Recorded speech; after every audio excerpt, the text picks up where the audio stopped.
So, alam niyo naman na siguro na ang buhay ay survival lang. So, kailangan mo talagang mag-self-improve, kumilos para magkaroon ng resulta or para may mangyari. Kasi tandaan mo, tatanda ka rin. Walang tutulong talaga sa'yo kundi sarili mo lang talaga. So, ngayon pa lang talaga kailangan mo maging seryoso dyan sa mission mo or kung ano pa mang goals yan. So, i-discuss natin yan. So ito ang idea ito ay umiikot sa isang pangunahing prinsipyo. Ang buhay ay nagbibigay ng resulta batay sa paulit-ulit na aksyon. Hindi sapat ang talento, hindi ako naniniwala sa talent. Motivation o magandang intention, ang direksyon ng iyong atensyon at ang kalidad ng iyong mga ginagawa araw-araw ang humuhubog sa iyong kinabukasan. Kasi nga, 'di ba, yung everyday na ginagawa mo, yun talaga yung nagmamatter talaga. Hindi yung future success na naiisip mo, yung ginagawa mo talagang everyday. Ngayon pa man, mahalagang tandaan na hindi lahat ng aspeto ng buhay ay isang survival game. Well, survival game talaga. Napatunayan ko na yan. Dinisect ko na yan na maraming beses eh. Kahit anong paulit-ulit ko, sa survival lang din talaga iikot lahat. Sa isang paraan, may mga pagkakataong kailangan na matinding competition at may ano ba yung competition, survival, 'di ba? At mayroon din mga sitwasyon mas mahalaga ang kooperasyon. Kooperasyon, survival pa rin 'yan. Pag-aaral at pangangalaga ng kalusugan at relasyon, survival pa rin. Ang epektibong disiplina ay hindi nangangahulugan lahat ba. Reality ng buhay, may consequences ang inaction. Oo, kasi nga, 'di ba nga wala talagang madali sa buhay. Lahat dito nangangailangan ng action or paghihirapan mo. Need mo talaga mag-effort. Kung may gusto ka, you take it, 'di ba? No matter what, kung ano pa mang decision mo diyan or strategy na gagawin. Kasi nga survival game nga 'di ba? Strategic ka dapat sa mga gagawin mo. Ang reality ng buhay may consequences ang inaction. Sa bawat araw may dalawang bagay na mangyayari. May ginagawa kang nagpapalapit sa goals mo o wala kang ginagawa at nananatili ka sa parehong estado. O kasi pag hindi ka talaga kumilos, wala talagang resultang mangyayari. Walang mangyayari. Ang oras ay hindi humihinto. Yan yun yung pagtanda mo. Habang nagpapaliban ng isang tao, may ibang tao ang namang nag-aaral, nag-iensayo, nagnenegosyo o gumagawa ng content. Hindi ito para ikumpara ang sarili sa iba, kundi para maunawaan na ang oras ay isang limitadong resource. O kasi nga, lahat naman din talaga tayo nagko-compete. Kesyo yung point of view natin, self-improvement, sa sarili lang talaga, for best version, may competition pa din dyan indirect way. Kasi nga, yung mga gusto mong gawin is merong ibang tao rin na gustong gawin yan, 'di ba? Kaya mahalaga ang tanong, ang ginagawa ko ba ngayon ay nagpapalapit sa gusto kong buhay? Kapag ang sagot ay madalas na hindi, unti-unting lumalaki ang agwat sa pagitan ng kasalukuyang buhay at ng nais mong marating. Sa totoo naman talaga, makukuha mo naman din talaga yung mga gusto mo eh. Kapag pinag-e-effortan mo. Tapos, strategic ka, 'di ba? Ibig sabihin yung effort mo, strategic. Tingin mo magkakaroon ng resulta. Minsan nga pag-aralan nyo yan, yung psychology. Actually, tanong nyo si ChatGPT. Tinatanong ko rin yan parate. Ambition, ang malaking layunin ang nagbibigay ng direksyon. Ang ambition ay hindi lang tungkol sa pera o kasikatan. Ito ang malinaw na larawan ng gusto mong maging. Oo, yan yung bucket list eh. May ganyan din ako eh, 'di ba? Nagawa ko na nga yung bucket list ko na libro, 'di ba? Yung makagawa ng book. So, na-check ko na 'yon, 'di ba, bago ako mamatay. So, yun yung ambition, yung goals mo talaga. Hindi naman to basta tungkol lang sa pera eh. Basta may self-fulfillment na parang bucket list mo. Dati rin nag-travel din ako, bucket list ko rin yun eh. Nung nasa 20s pa ako. umakyat-akyat ng bundok. Siguro mga naka-6 ako na bundok or 8. Pero yung mga madadali lang. So, yun yung bucket list ko rin dati. Ito ang malinaw na larawan na gusto mong maging. Kapag wala kang malaking layunin, madali kang maimpluwensyahan.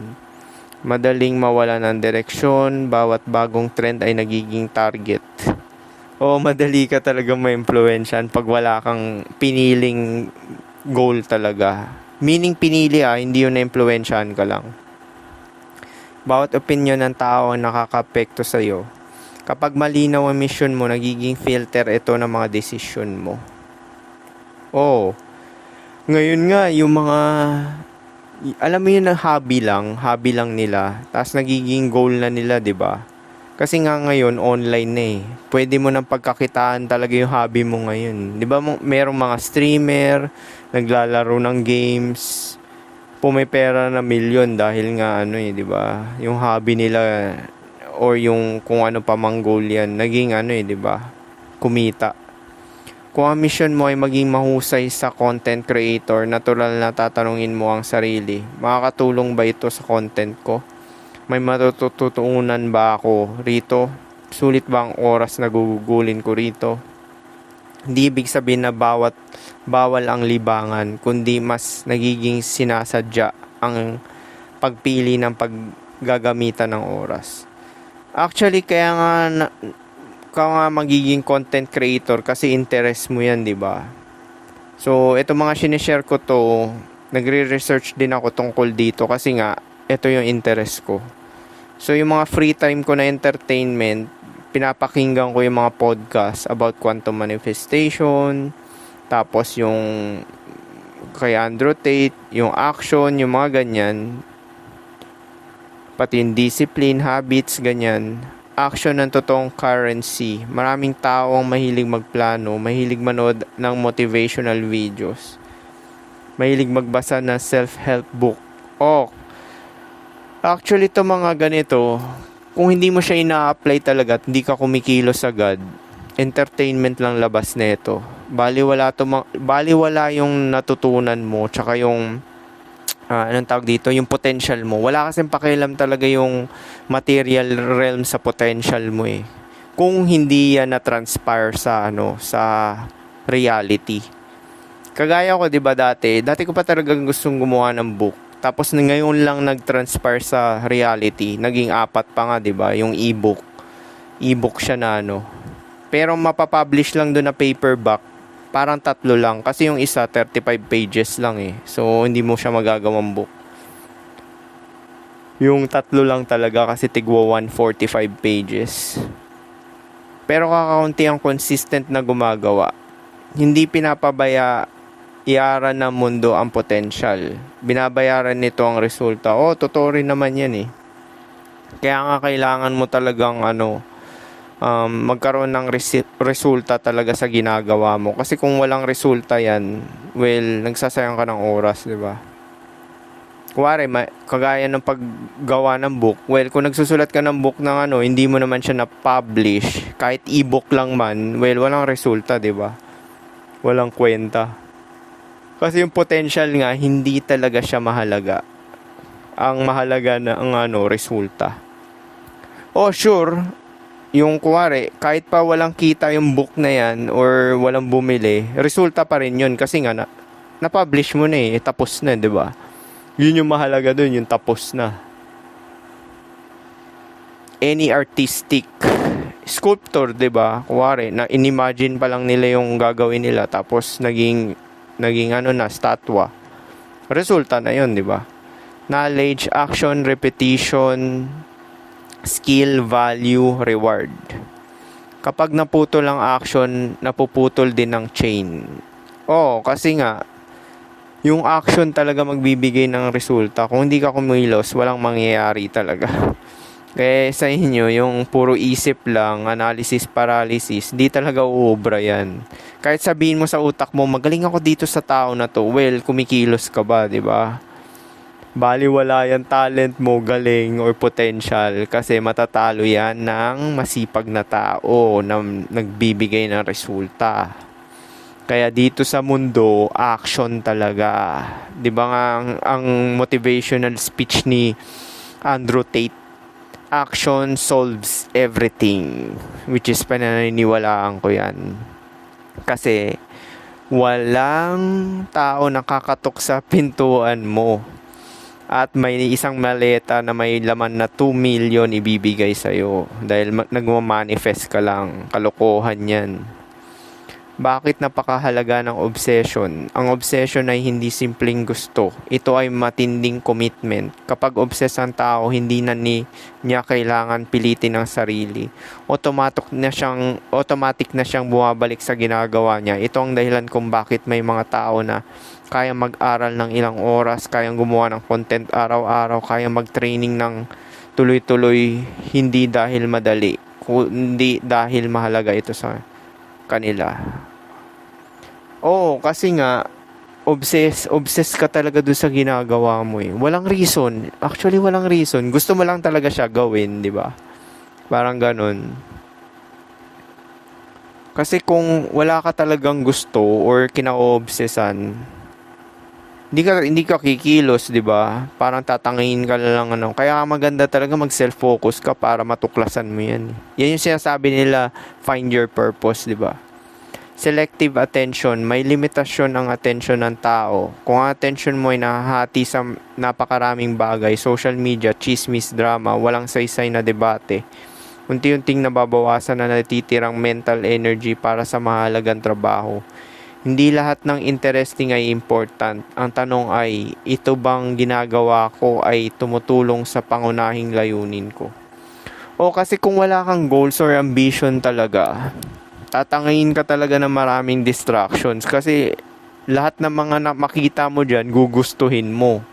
Kaya kailangan mo talaga kilalanin yung sarili mo at mag-set ka talaga. Magkaroon ka talaga ng standards. Ano ba yung gusto mo talaga? Ano ba yung binavalue mo sa buhay? Ano ba yung gusto mo ma-achieve? Anong career ba gusto mo, di ba? Yung mga ganyan. Kasi kung wala ka talagang malinaw na specific na goals, na isa lang or dalawa, well, mag-isip-isip ka na, di ba? Ang kapangyarihan ng consistency, mas malaki ang epekto ng maliit na progreso na inuulit kaysa sa isang malaking effort na bihira lang mangyari. Kasi ang mahalaga talaga yung ginagawa mo everyday, hindi talaga yung drastic change or yung malakihang ginawa mo. Kasi walang businessman. Hanapan nyo ako. Walang businessman na nagbenta lang ng isang araw at huminto na pumaldo. Everyday nagbebenta yan hanggang katapusan, hanggang kaduluduluhan, di ba? Or sinasabi ko hanggang malagutan ka ng hininga. Kasi nga, sa buhay nga, survival lang talaga. So, yung gagawin mo, everyday talaga yan hanggang kaduluduluhan. Ngayon pa lang talaga, mamulat na yung mata nyo. Kasi kung motivation, passion, well, nagfe-fade yan eh. Kaya mag-isip ka talaga ng gustong-gusto mo talaga na ano. Hindi passion yun eh, yung goal eh. Kasi meron kang gusto talaga na hindi ka naman binibigyan ng kasayahan, di ba? Gusto mo lang talaga siyang gawin. Kuwari ako training, napakahirap kaya mag-train. Actually, masakit siya sa katawan eh. Pero bakit gusto ko, 'di ba? Kasi gusto ko yung benefit kasi. Alam mo, pagka yung focus mo benefit, mawawala yung feelings mo eh. Mawawala yan. Chasing happiness externally, mawawala yan. Kasi training, masakit sa katawan yun. Hindi yun biro ah. Masakit siya sa katawan. Pero bakit gusto ko? Yung benefit kasi, 'di ba? Bibigyan ka ng energy. Kung mag-improve ka ng 1% bawat araw, sa paglipas ng panahon, lumalaki ang epekto dahil naiipon ang mga pagbabago. Sa kabilang banda, ang matinding effort na sinusundan ng mahabang paghinto ay kadalasan hindi nagbubunga ng pangmatagalang progreso. O kasi kapag huminto ka talaga, hindi ka na kumilos. Di ba nga yung katawan kasi natin negatibo, nasa deficiency state, tatanda ka, tapos yung katawan mo manghihina. So, aanihin mo talaga yan pag hindi mo pagkilos. Kailangan talaga may pabalik yan. Either health, self-improvement, sa cognitive or financial. Lalo na yung financial talaga. Identity ang pinakamalalim na level. Kapag sinasabi mong gusto kong yumaman, goal iyon. Pero kapag sinabi mong ako ay taong gumagawa ng trabaho araw-araw, identity na iyon. Mas tumatagal ang pagbabago kapag nakabatay sa identity kaysa pansamantalang motivation. Kasi ang totoong pagbabago naman internal eh. Kasi may self-realization nga, 'di ba? May na-realize ka na parang may mali, na parang wala ka pang control sa sarili mo. Hindi ka self-aware, 'di ba? Yan yung yung external, yung value mo nakabase sa external. Tsaka ang focus mo external, hindi internal. Ang kalaban, comfort. Natural na gusto ng utak ang madali. Kasi threat nga, 'di ba? Gusto natin safe tayo. Nandito na tayo sa lipunan dahil dyan wired yung utak natin.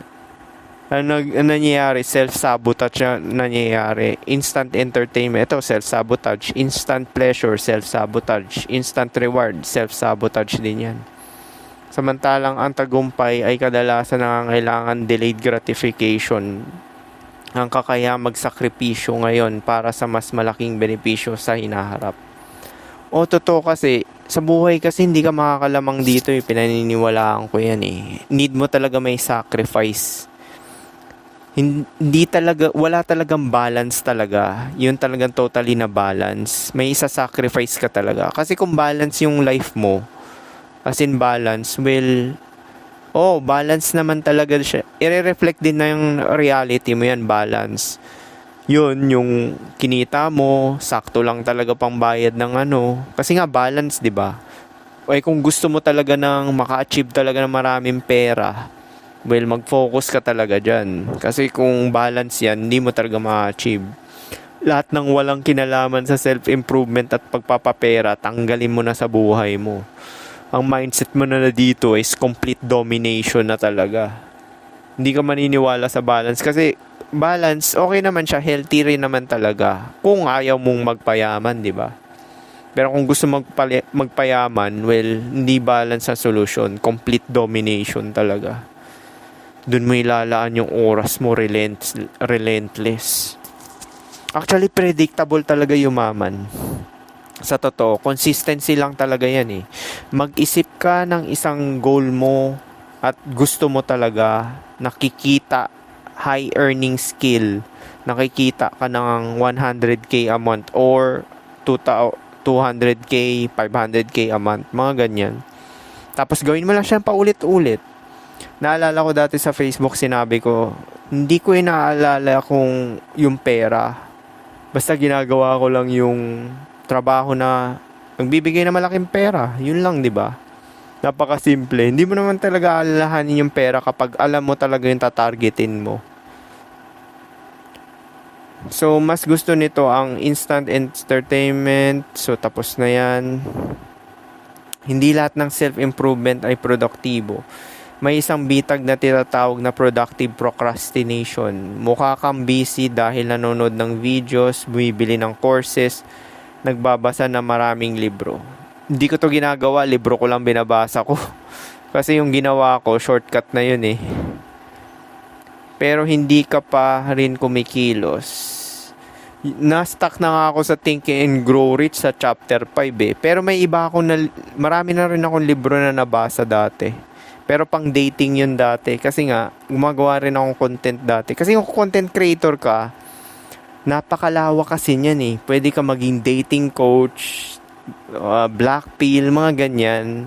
Or life, basta in general talaga. Nunod na ito pero hindi ka pa rin kumikilos. Ang tunay na sukatan ay ano ang ginagawa mo ngayon. Hindi lang ano ang natutunan mo. Totoo naman talaga kasi action talaga ang nagbibigay ng resulta.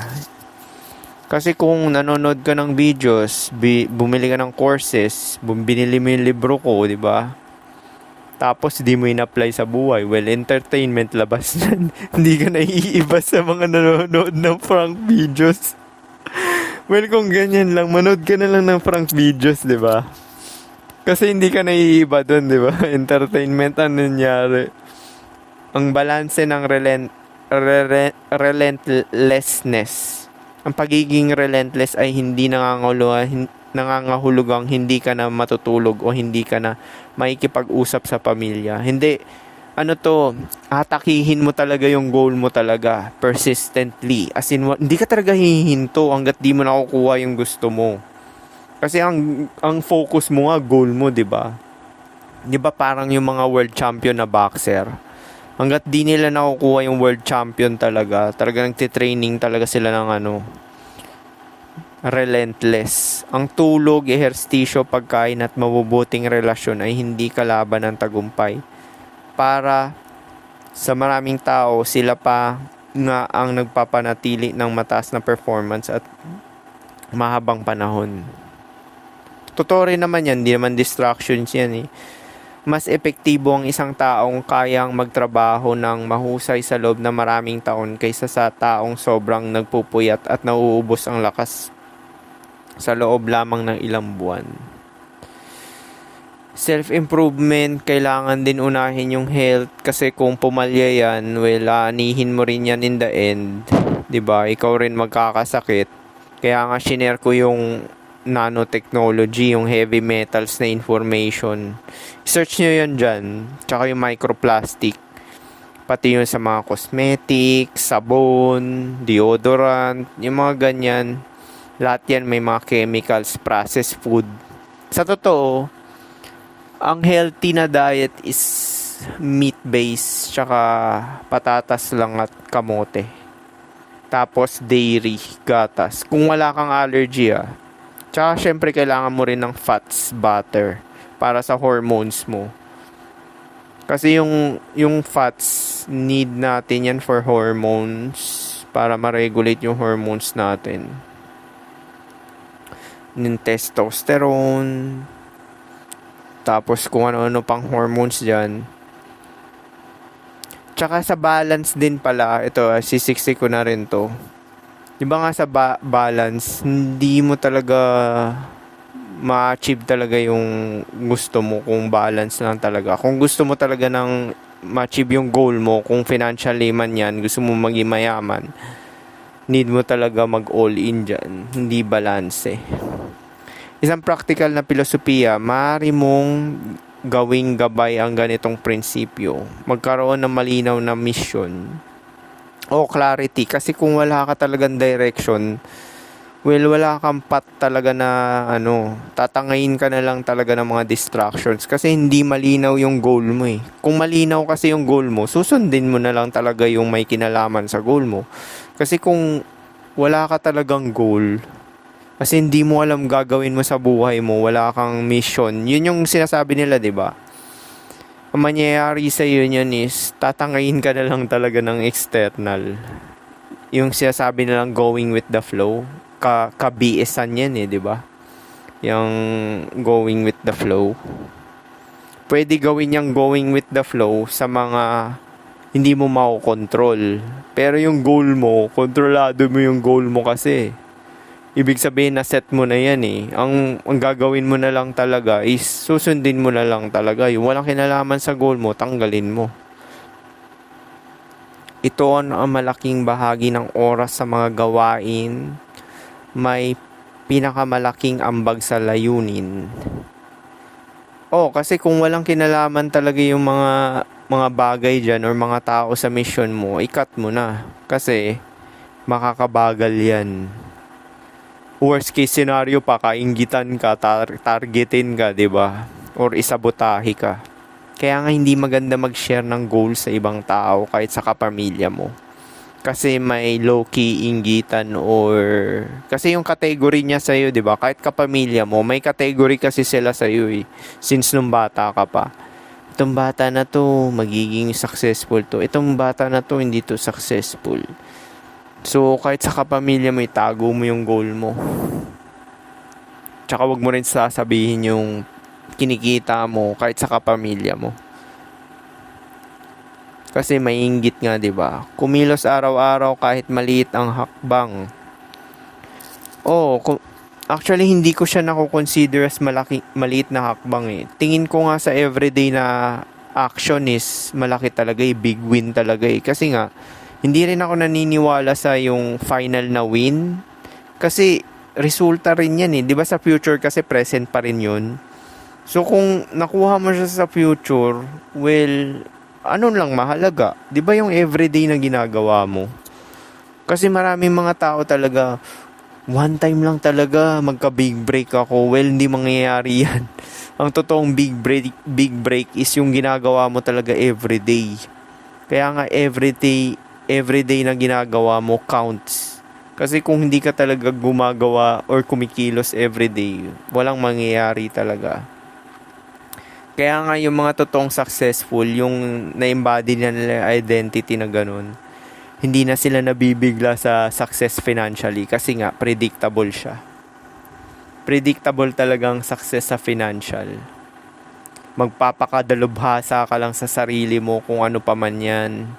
Tapos, syempre isipin mo yung high earning skill, di ba?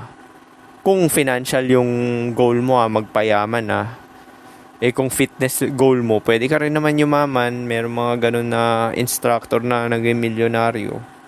Basically, magpapakadalubhasa ka lang talaga. Kasi nga, binabayaran sa'yo yung expertise mo. Master ka nila, di ba? Sila kukonsulta sa'yo, manghihingi ng payo, yung mga ganyan. Actually, ito, bakit kayo nanonood dito, di ba? Siyempre, titiwala kayo sa information nito. Kasi kung hindi papag-aksaya ng oras to. Bawasan ang mga aktibidad na paulit-ulit na kumakain ng oras ng walang malinaw na halaga. Oo, yung mga balita, kinat ko na yan. Entertainment, sports, di na ako nanonood yan. Boxing, NBA, yung mga ganyan. Pati yung current events, hindi na rin ako pati nga history, wala na akong pakialam yan. Goal na lang talaga eh.